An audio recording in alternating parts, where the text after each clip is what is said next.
온 세상의 대주제가 되시는 하나님 아버지, 어두운 세상 가운데 빛으로 오셔서 아무런 소망이 없었던 저희들의 삶에 밝은 빛을 주시고 부활의 참된 소망을 선물로 주심에 감사와 영광 올려드립니다. 세상의 온갖 고난과 아픔들을 몸소 체휼하신 주님, 그 주님께서 저희들의 상처 입은 마음 가운데 오셔서 함께해 주시고 위로와 용기를 주심에 감사드립니다. 죄로 인해 죽을 수밖에 없는 저희들을 십자가의 사랑으로 구원해 주시고 주님 앞에 나와 예배할 수 있는 은혜를 주시니 감사드립니다. 주님, 오늘 교육팀 아이들이 예수님의 크신 사랑을 기억하며 부활의 기쁨을 나누는 여러 가지 특별한 활동들을 부모님과 함께하며 다시금 주님의 큰 사랑을 기억하게 하시니 감사드립니다. 주님, 이 시간에 온 성도가 함께 모이지 못했지만 각 가정에서 예배를 드리는 가운데 주님의 몸된 교회를 향한 그리움과 사랑하는 지체들의 모습들을 생각하며 예배 드리오니 우리의 예배를 기쁘게 받아 주시옵소서. 사랑이 풍성하신 하나님 아버지, 지난 한 주간 주님의 발자취를 묵상하며 우리 삶을 되돌아보았습니다. 주님 앞에 너무나 부끄러운 죄인임을 고백합니다.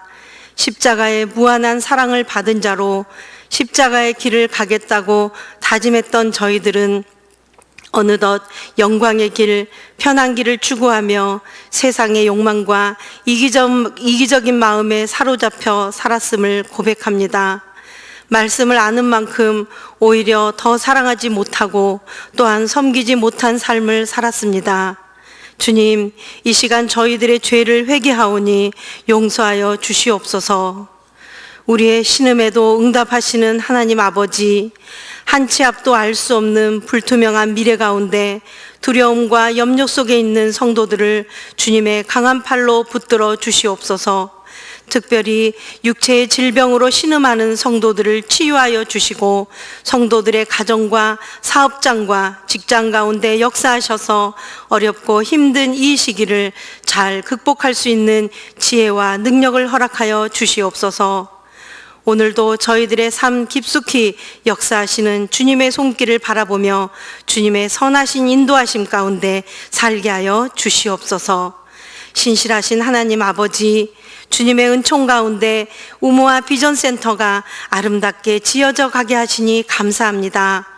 모든 공사가 마무리될 때까지 현장을 안전하게 지켜주시고 저희들은 마음 모아 물질과 기도로 헌신하게 하옵소서.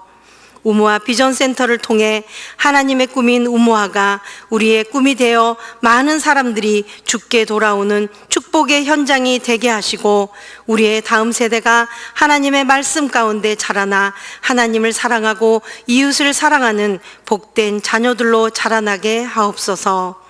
주님, 이 시간 말씀을 전하시는 전도사님께 성령 충만함을 주시고 함께 하셔서 선포되는 말씀을 통해 저희들도 성령 충만함 받아 부활의 복된 증인으로 살아가게 하옵소서. 우리의 영원한 생명이 되시는 예수 그리스도 이름으로 기도드립니다. 아멘.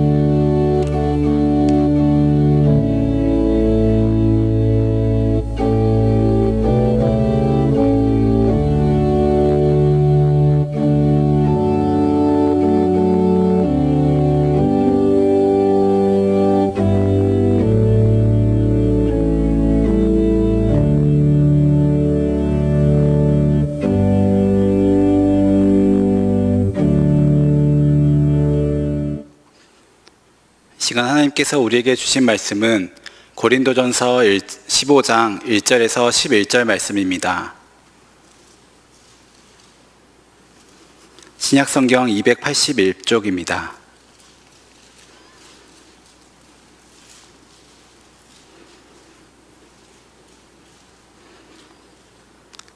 함께 한 목소리로 읽겠습니다.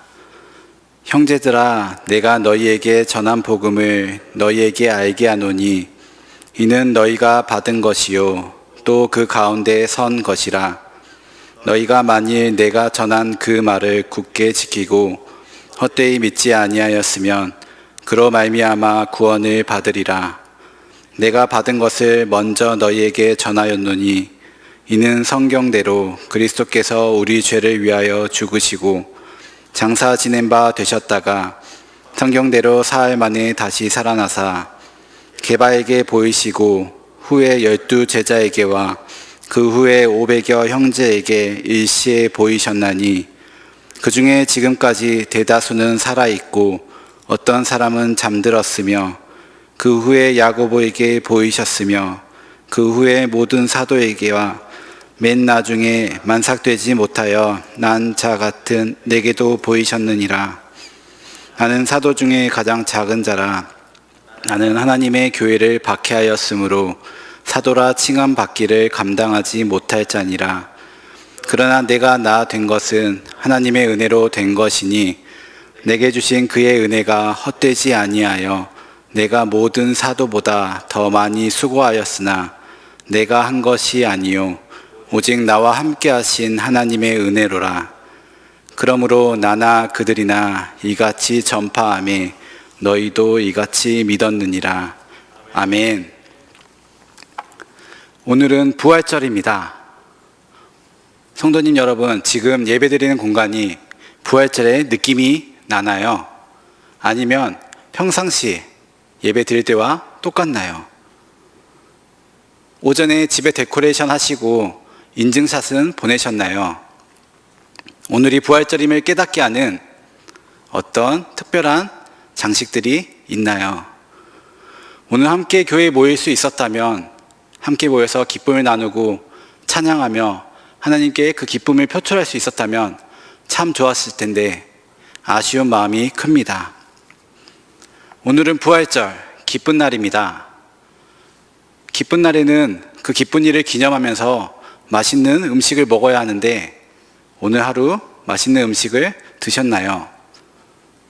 저는 먹으려고 했는데 잘 먹었는데 요즘 느낌에 살이 좀 붙는 것 같아서 평소보다는 조금 더 걸으려고 노력하고 있습니다. 최근에 시작한 것 중에 새벽 예배를 걸어서 다니기 시작했습니다.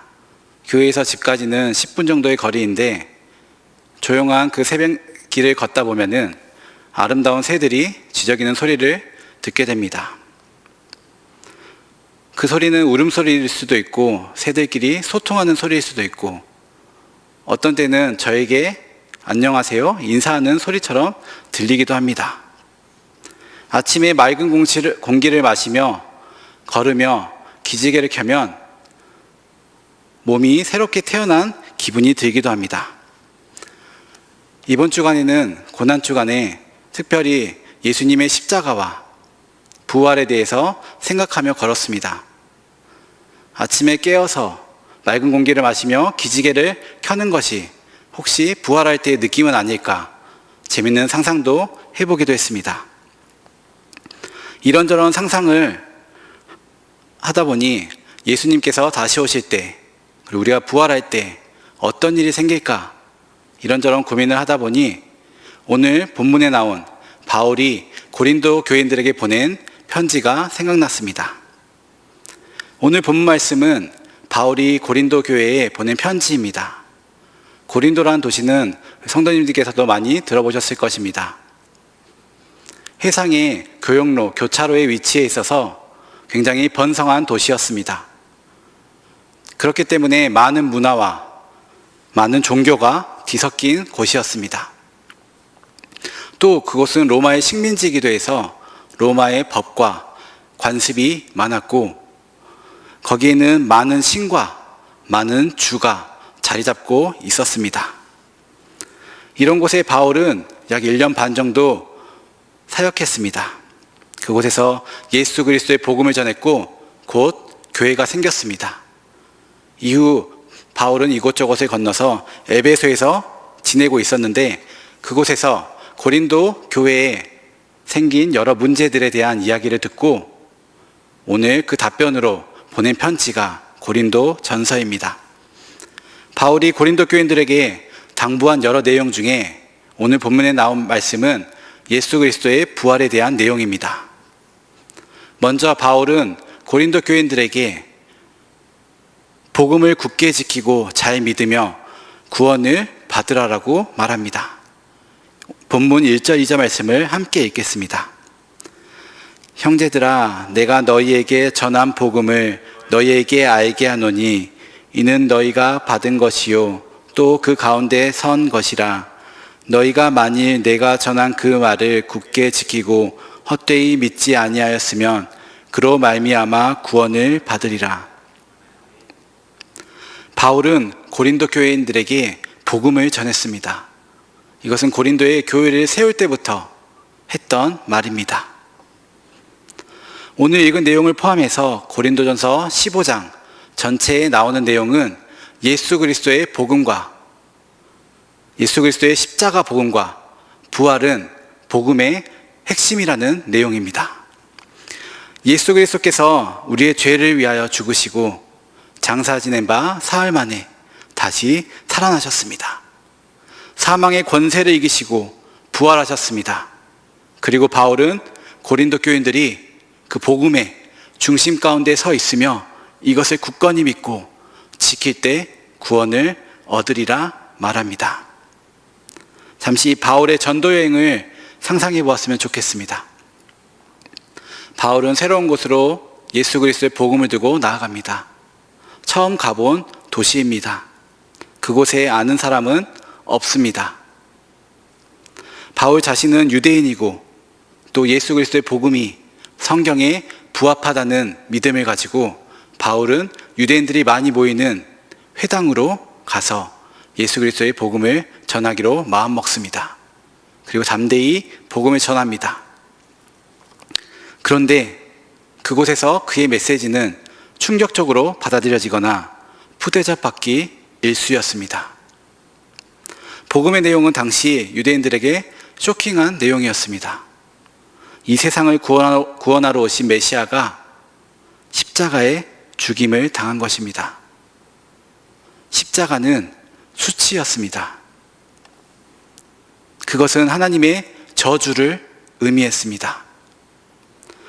그런 사람에게 하나님의 아들, 하나님의 선택받은 자, 하나님의 기름 부음 받은 자라는 이름을 붙이는 것은 일종의 신성모독과 같았습니다. 바울은 복음을 전할 때마다 이런 반응을 계속 만났을 것입니다. 유대인들은 바울의 말을 전혀 좋아할 리가 없었습니다. 그렇다면 유대인이 아닌 비유대인들에게 이 복음을 전했을 때 어땠을까요? 좋은 소식입니다. 우리에게 왕이 생겼습니다. 그리고 그가 세상을 구했습니다. 그가 우리에게 정의와 화평과 평화를 가져다 주었습니다. 그는 이제 우리의 새로운 주인입니다. 라고 외쳤습니다. 사람들은 궁금해합니다. 그럼 그가 누구입니까? 바울은 다시 한번 힘내서 외칩니다. 그는 유대인입니다. 그리고 그는 십자가에 못 박혀 죽었습니다. 그는 예수입니다. 이 이야기를 들은 비유대인들은 어떤 반응이었을까요? 황당하고 어이없기 그지없었을 것입니다. 사람들의 반응은 고린도전서 1장 24절 말씀에 있습니다. 함께 읽겠습니다. 오직 부르심을 받은 자들에게는 유대인이나 헬라인이나 그리스도는 하나님의 능력이요 하나님의 지혜니라. 복음의 소식은 유대인에게는 거리끼는 것이었고 또 비유대인에게는 황당하고 어이없는 것이었지만 또 혹은 바른 정신을 가지고 있는 사람에게 복음을 말했을 때 이 소식을 들은 사람들에게는 어떤 일이 일어났습니다. 그리고 삶의 변화가 생겼습니다. 그것은 사람들에게 힘을 북돋아 주었고 때로는 아픈 병이 낫기도 했습니다. 그리고 이내 곧 이 복음의 소식은 그들에게 논리적으로 받아들여지기 시작했습니다. 바울은 복음을 전합니다. 그리고 부르시는 분은 하나님이십니다. 그러면서 바울은 부활은 진짜이고 복음의 중심이라고 말하며 이 사실을 역사적으로 설명하기 시작합니다. 3절부터 8절까지의 말씀에 나옵니다. 먼저 3절 말씀에 성경대로라는 말이 나옵니다.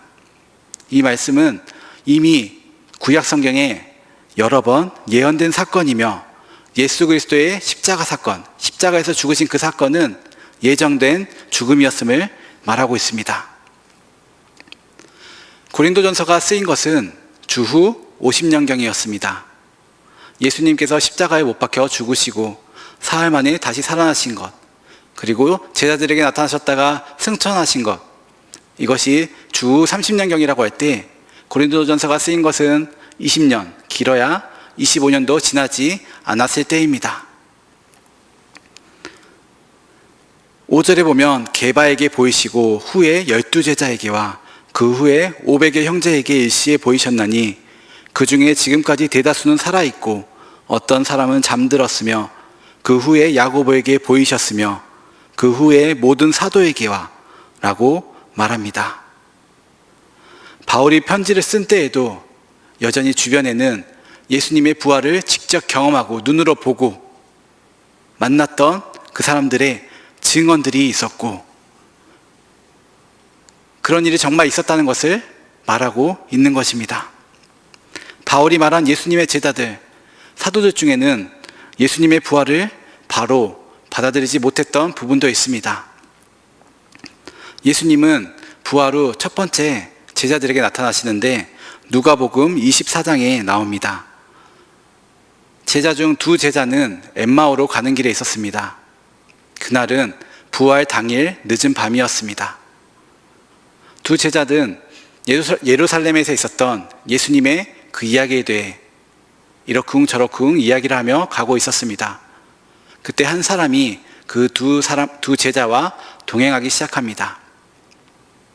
그런데 아직 제자들은 그 동행한 사람이 예수님인지를 알지 못했습니다. 한참을 가다가 예수님이 두 제자에게 묻습니다. 무슨 이야기를 하기에 그렇게 슬픈 빛을 얼굴에 띠고 이야기를 하냐 묻습니다. 제자들은 깜짝 놀랍니다. 아니, 예루살렘에서 있었다면 그 유명한 사건, 예수님의 십자가 사건 이야기를 모른단 말이요? 라고 말합니다. 그러면서 천천히 나사렛 예수 그리스도에 대해 이야기를 하기 시작합니다. 누가복음 24장 21절에서 24절 말씀을 제가 읽겠습니다.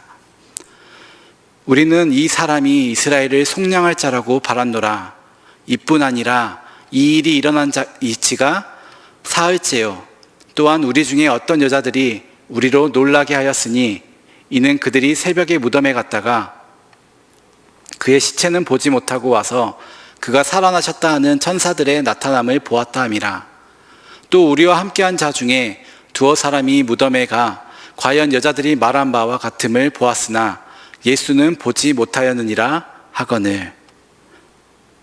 이 말씀의 내용은 예수가 살아나셨다 하는 이야기를 여인들에게 들었습니다. 하지만 직접 보지 못하여서 아직 믿기는 어렵다 말합니다. 그리고 예수님께서 돌아가셔서 슬프다 하는 내용입니다. 누가복음 24장 25절 26절 말씀 계속 이어서 제가 읽겠습니다. 미련하고 선지자들이 말한 모든 것을 마음에 더디 믿는 자들이여, 그리스도가 이런 고난을 받고 자기의 영광에 들어가야 할 것이 아니냐 하시고, 예수님은 제자들에게 이렇게 말합니다. 그 자신에 관한 것을 자세히 설명하기 시작합니다. 그리고 제자들과 함께 음식을 나누며 계속해서 이야기합니다. 그제서야 제자들은 자신들과 동행했던 사람이 예수인 것을 깨달았지만 이내 곧 예수님은 사라지고 말았습니다. 두 제자는 얼른 다른 제자들이 있는 곳에 가서 자신들이 만났던 예수님, 자신들이 경험했던 예수님을 이야기를 나누었습니다. 그때 예수님은 다시 한번 제자들 앞에 모습을 나타냅니다. 그리고 이렇게 말합니다. 너희에게 평강이 있을지어다. 말씀하신 후에 손과 옆구리를 보이셨습니다. 그때 제자들은 그 모습을 보며 기뻐했습니다. 예수님께서 정말 부활하신 게 맞구나. 우리가 본 게 정말 예수님이구나. 기쁨으로 맞이했습니다. 그런 그들에게 예수님께서는 성령을 보내주시고 제자들을 파송합니다. 마침 그 자리에 뒤돌아 불렸던 도마가 없었습니다. 다른 제자들은 예수님께서 우리와 함께 하셨고 손과 옆구리를 보여주시며 부활하신 것을 알려주셨다 한 이야기를 전해줍니다. 하지만 도마는 그 사실을 믿지 않습니다. 자신이 직접 구멍난 손을 보고 또 구멍난 옆구리를 만지지 않고서는 믿지 않겠다 말합니다. 여드레가 지나고 예수님께서는 다시 제자들에게 나타나십니다. 그리고 도마에게 말씀합니다. 못자국 난 손을 보여주시며 옆구리에 손을 대게 하십니다. 믿음 없는 자가 되지 말고 믿는 자가 되어라. 나를 보고 믿느냐, 보지 못하고 믿는 자는 복이 있느니라 말씀하십니다. 사실 예수님은 십자가 사건 전에 이 십자가 사건에 대해서 여러 번 언급을 하셨습니다. 하지만 제자들은 전혀 이해하지 못하는 것 같았습니다. 혹시라도 그런 일이 있다면 자기가 나서서 그 일을 막겠다, 그런 일이 절대 있어서는 안 된다 말하는 제자도 있었습니다. 자신들을 구원하러 오신 메시아가 십자가에 달려 죽을 것이란 것을 상상할 수조차 없었습니다. 고대 그리스 로마 세계에서 많은 사람들은 죽음을 생명을 완전히 소멸시키거나 지하 세계에서 영구적이지만 어둡고 실체가 없는 존재로 살아간다는 것을 뜻했습니다. 그래서 메시아로 오신 예수님이 죽는다는 것은 그들에게 어떤 희망도 남기지 않고 사라지고 만다는 것을 의미했습니다. 하지만 예수님께서는 부활하셨습니다. 그리고 제자들에게 나타나셨습니다. 예수님은 몸소 죽음을 이기시고 부활하셔서 우리가 얻을 승리의 모습을 보여주셨습니다. 고린도전서 15장 20절 말씀에 이제 그리스도께서 죽은 자 가운데서 다시 살아나사 잠자는 자들의 첫 열매가 되셨도다. 아멘. 우리도 예수님과 같이 죽음 이후에 예수님께서 이 땅에 다시 오실 때 육체의 몸을 가지고 부활할 것입니다. 그렇다면 부활과 영생을 받은 우리는 어떻게 살아야 할까요? 먼저 우리는 하나님께 받은 은혜를 기억하며 감사하며 살아야 합니다. 10절 말씀을 보면 그러나 내가 나 된 것은 하나님의 은혜로 된 것이니 내가 내게 주신 그의 은혜가 헛되지 아니하여 내가 모든 사도보다 더 많이 수고하였으나 내가 한 것이 아니요 오직 나와 함께 하신 하나님의 은혜로라. 예수님이 없는 우리는 죄의 구렁텅이에서 허우적대며 살아갈 수밖에 없는 존재였습니다. 삶은 허무하며 어떠한 희망도 발견할 수 없었을지도 모릅니다. 세상도 우리를 가만두지 않습니다. 더 많은 것들을 갖도록 현혹하며 풀 수 없는 죄의 덫으로 우리를 이끌고 있습니다. 하지만 하나님께서는 우리를 사랑하시고 우리를 불쌍히 여기셔서 예수 그리스도를 보내주셨고 예수 그리스도는 우리의 죄를 대신해서 고난 가운데서 영생의 희망으로 우리를 초대해 주셨습니다. 그 은혜는 이루 말할 수 없을 것입니다. 그렇습니다. 기독교의 핵심은 바로 십자가와 부활입니다. 이 가운데서 부활이 없는 십자가는 의미가 없습니다. 우리의 죄를 대신하여 죽으신 것이었지만 거기에 그치지 않고 다시 살아나셨기에 우리에게는 영생의 소망이 있는 것입니다. 그를 믿는 사람들이 다 그의 이름을 힘입어 죄사함을 받는다 하였습니다. 복음은 누구에게나 열려 있습니다. 유대인에게나 비유대인에게나 이방인에게나 남자에게나 여자에게나 모두 동일합니다. 예수님의 부활은 모든 사람에게 새로운 생명을 주시는 차별 없는 하나님의 은혜입니다. 그리스도인들은 이 부활의 소망으로 살아가게 됩니다. 부활의 소망이 현재 우리가 살아가는 삶 가운데 힘과 용기를 줍니다. 예배를 통해 그리고 성찬을 통해 우리는 이 사실을 잊지 않고 주님의 구원의 은혜를 매번 기억하며 살아가야 합니다. 그리고 우리는 이것을 전파하며 살아야 합니다. 11절 말씀입니다. 그러므로 나나 그들이나 이같이 전파하매 너희도 이같이 믿었느니라. 사람들은 자신이 본 예수님을, 자신이 경험한 예수님을 계속해서 증거하고 전파하고 있습니다. 나만 받은 은혜를 나만 누리는 것이 아니라 주변 사람들도 믿고 구원의 길로 갈 수 있도록 그들에게 사랑하는 마음으로 그들에게도 이 길을 알려주고 있는 것입니다. 코로나19로 인해 어려운 일이 많지만 힘든 상황 가운데서도 나눔으로 사람들의 미소 짓게 하는 일들이 있습니다. 한 기사에서 보았는데요. 중국인 천 씨는 지난 3월 24일 한국에 입국했습니다. 그리고 25일에 확진자 판정을 받았습니다.